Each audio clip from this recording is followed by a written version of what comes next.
Now we're used to seeing paddy cultivation in Punjab.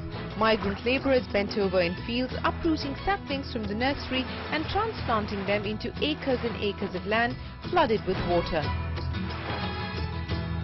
1 acre of land uses up to 9,000 kilolitres of water to produce just about 1 kilogram of rice.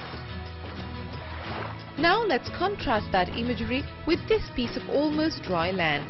What you see growing here is also rice, but cultivated using a method called direct seeding, which completely cuts out the process of puddling and transplanting. Mohinderjeet Singh of Ladra village near Jalandhar is one of the early converts to this method of rice cultivation developed by PepsiCo's R&D team. Direct seeding के में हमारी पहली बात तो हमें direct seeding में labour बचता है. बाकी उसके बाद जो पानी है, पानी के 1/3 पानी की सेविंग भी होती है. मशीनरी का बचाव होता है, मशीनरी बचती है. जो पडलिंग में मशीनरी है वो खराब हो जाती है. बाकी जो हमारी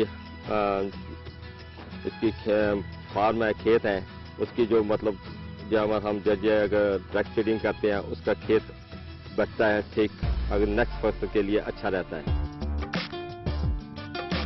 This is the result of crores of rupees invested on research by both the private player, in this case PepsiCo, and the Punjab Agricultural University. But given the scale of the problem at hand, much more will have to be done. We went to those farmers saying that you become partner on this initiative with PepsiCo. You become partner on the investment. Pepsi is doing the investment on machines and free seeds and technology. You become a partner by spending some amount of money per acre by trying out these technologies. Later, the other farmers will follow, and that's what we have found. Investment in research is not as good and as high as I would like it to be. Punjab government supports the Punjab Agricultural University to the extent it can. I mean, we give grant in aid of more than 200 crores to the university every year. But still, a lot of it goes towards meeting committed expenditure, and only a small part of it can go into research. One of the things which now in Punjab which is happening is this farm size is becoming very small. More than 70% of the farms are less than 4 hectares, and about 20% are less than 2 hectares.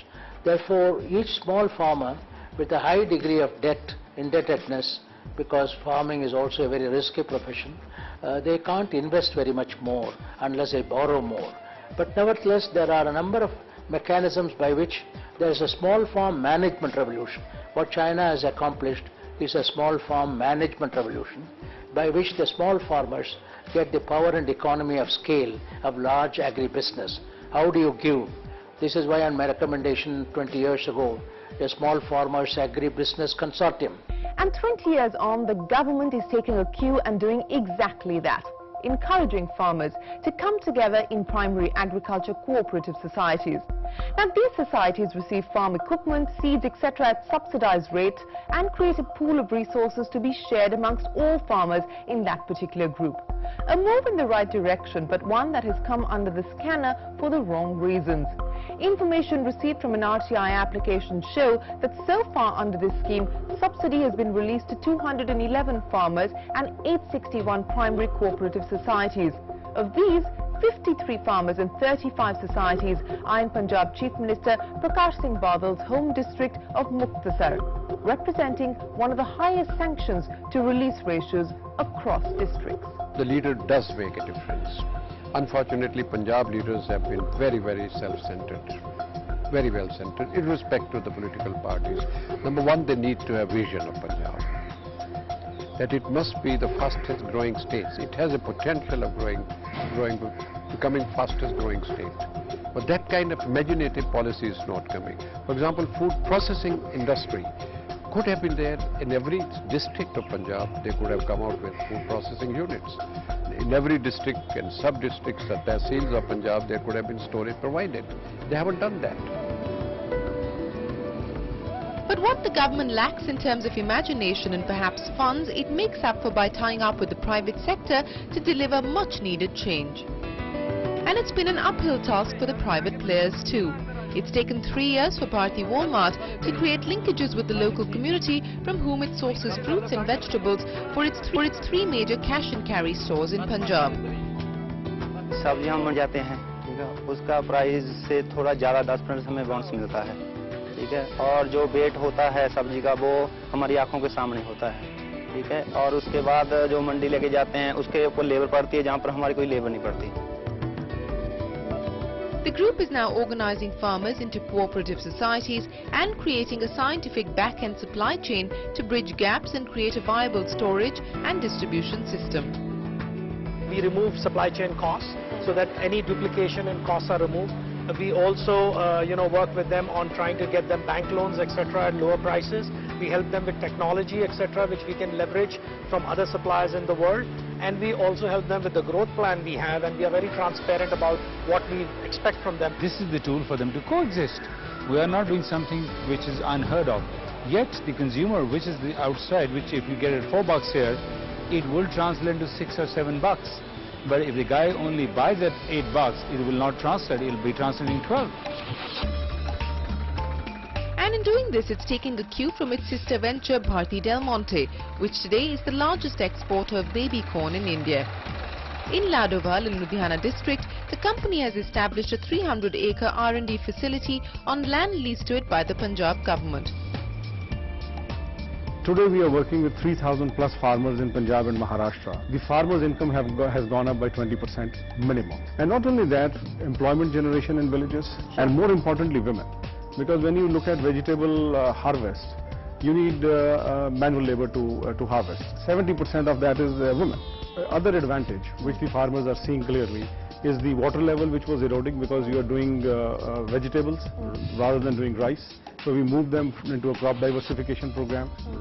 The soil health has improved. Indira Gandhi visited an agriculture university there, and after being given a presentation, she asked that, look, the per hectare yield that you are telling me in Punjab is much higher than in many other states, despite identical inputs, both in terms of technology and fertilizers and seeds and other things. So the Vice Chancellor, whose name I forget, told her that, ma'am, eventually what matters is the man behind the plough. But today the man behind the plough is feeling the pressure of policy lethargy, mounting debt and a new generation that wants to stay away from the fields. It's a double tragedy that on the one hand they have become unemployable, on the other hand they don't want to work on the farms. Because there the migrant labor comes and substitute for their work, their labor.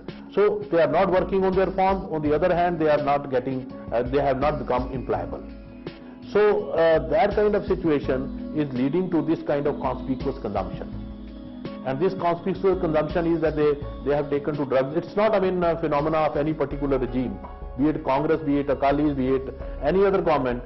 The drug addiction in Punjab has been consistently persisting. Drug addiction is a big challenge in the state, and that needs to be addressed by policy matter, by processes of investment in the healthcare, by directing the energy of the youth to more constructive areas. The government there should revisit, and the centre should encourage the government to revisit the policy of keeping the secondary and tertiary sectors less developed, because if they will develop the secondary and tertiary sectors, their young people, their employment, the younger lot there will get jobs. And also the dependence of the families on agriculture will get reduced. Over the last decade, the contribution of the farm sector to Punjab's GDP has fallen from 26 to 19%. And a recent survey by the National Sample Survey Organization has found that 40% of the farmers surveyed wish to quit farming if there was an alternative available. That is a scary thought.